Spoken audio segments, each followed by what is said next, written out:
Well, as you can see, our nativity set is out. This beautiful nativity set was gifted to us several years ago by Reverend Vivian Love, and I'm so grateful to Jim Bailey from our Art Guild for getting it all set up for us yesterday. Thank you, Jim. And then this beautiful painting that's on the altar was created by our church member, Paul Burdick, who's such a wonderful painter. And Paul gifted this to our church several years ago as well. We're so grateful for these images and depictions of the Nativity. And of course, there are so many beautiful and famous works of art over the centuries that depict the scene of Jesus' birth. And it really gets to the heart of what this Advent season is all about. We're preparing ourselves for the birth of the light. And that's why it's so interesting that our readings for the past few weeks for Advent haven't really been about the baby Jesus and Mary and Joseph. Instead, we're hearing 2 weeks in a row about John the Baptist. Now, I don't know about you. I've never seen John the Baptist in anybody's holiday display. I've never gotten a Christmas card with John the Baptist on it. I'll have to ask Peter Black. I don't know any Christmas carols that sing about John the Baptist. Do you? No. So why is the church having us focus Advent on John the Baptist? Well, I told you on the first Sunday of Advent, if you remember, Advent really isn't about the birth of the baby. Baby was already born 2,000 years ago. What Advent is about is we're preparing ourselves for the coming of the Christ. And if you think about it, John the Baptist was the very first person to proclaim that and to prepare people for the coming of this light. Now, John the Baptist himself was so full of light that people actually thought that maybe he was the Messiah that had been promised to them in the Old Testament. But John assured them, as we heard this morning, that someone was coming who was even greater than he was. And he said that person was already in their midst. And of course, that person was Jesus. Now, John the Baptist and Jesus were contemporaries. In fact, Jesus was a follower of John the Baptist, and you may know that they were also cousins. I'm sure you are familiar with the story from Luke's Gospel, which is known as the Visitation. And in that story, Mary, Jesus' mother, is visited by her cousin Elizabeth. And both women are pregnant at the same time. Mary was pregnant with Jesus, and Elizabeth was pregnant with John the Baptist. And both those pregnancies were miraculous. We hear Mary's was because she was a virgin, and Elizabeth was because she was well past childbearing years. Some say Elizabeth was 90 years old when she was pregnant. Now, all of that, virgin births, 90-year-olds giving birth, that all may sound hard to believe for you. But I've told you before, the stories from Scripture are not meant to be understood literally. They're meant to be understood symbolically, spiritually. You know, stories of miraculous births were not uncommon in the ancient world, and they were meant to signify someone's divinity. So the fact that both John and Jesus had these miraculous births, it was meant to signify to people that John and Jesus were divinely appointed by God to be great prophets and truth tellers in the world. So if John and Jesus were around the same age and they were cousins, it's most likely that they grew up together. But interestingly enough, John began his ministry way before Jesus did. You know, Jesus didn't begin his ministry until he was 30 years old, which was middle-aged back then. But before Jesus was doing that, John the Baptist was already out there. He was already out there teaching and preaching and healing people, and he was getting them ready for this new way. He was leading a very big and popular social movement of change and reform. As we heard in our words of integration and guidance this morning, which Jerry so beautifully read for us, The world during the time of John and Jesus was one that was badly broken. It was one that was held upside down by the people at the top, the powerful, the wealthy. And these people were not held accountable for their actions. And we obviously know that there was so much injustice and people's basic human rights were being ignored. The Bible is full of stories like that. If you read the Bible, both the Old Testament and the New Testament, there's stories about communities of people who are being oppressed by an oppressive political regime or by repressive religious authorities. And we read in the Bible that these communities resisted these regimes and authorities. It's why the late Christian writer Rachel Held Evans, who passed away in 2019, she wrote that the Bible is literature for the resistance. The Bible is literature for the resistance. So before Jesus even gets on the scene, John the Baptist is already out there getting people to resist and to rise up.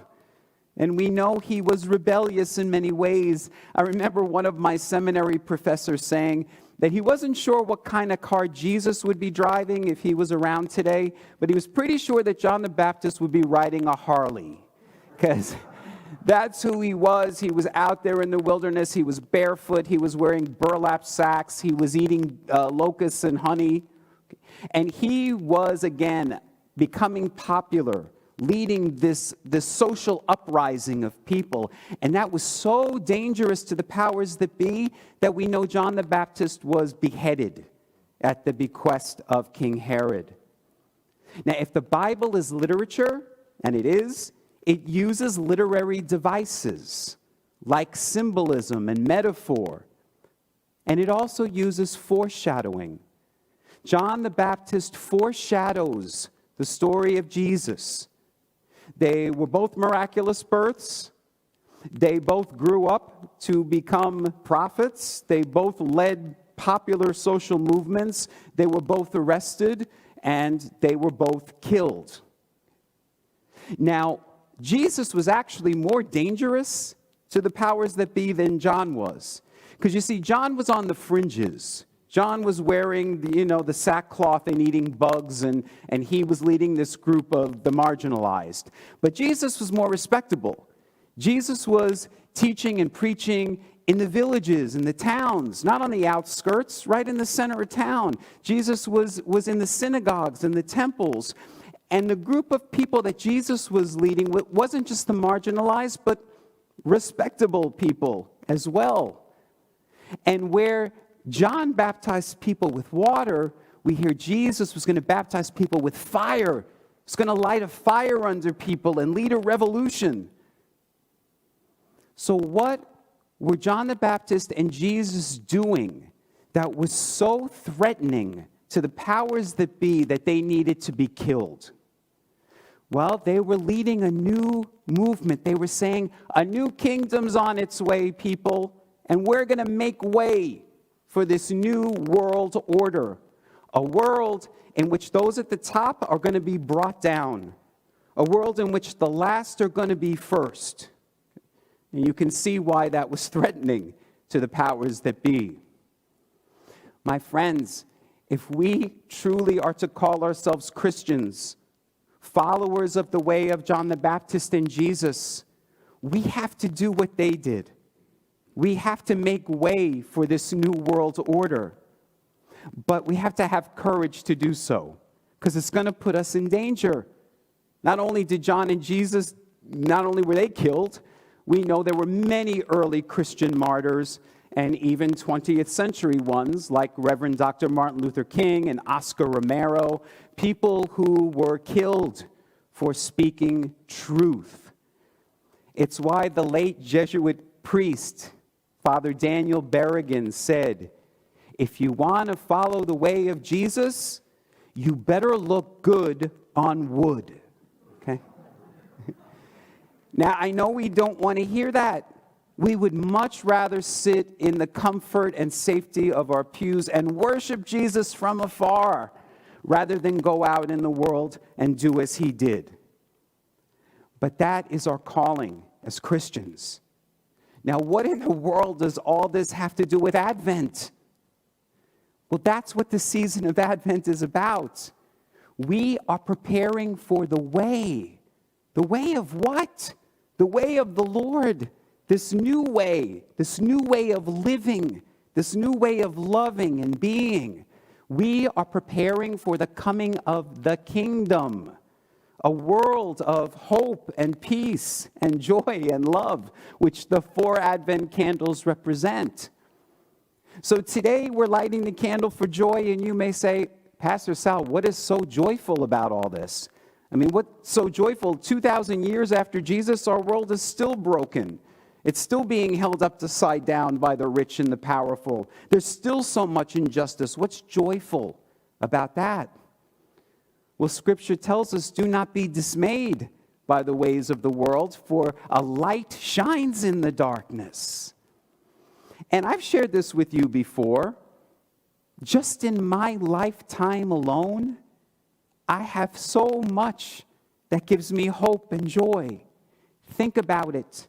In the long history of humanity, just in our lifetimes alone, that short window of human history, we've seen women's rights and civil rights and gay rights and transgender rights.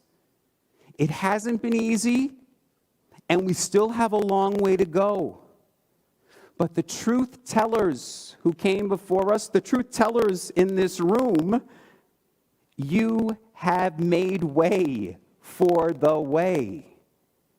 That's why we are celebrating it with great joy, because we're saying the kingdom of heaven is on its way. It is at hand. It is near. So rejoice. We are the ones that we've been waiting for. As I told you last Sunday, Jesus isn't going to come back and make this happen. The light is born in us.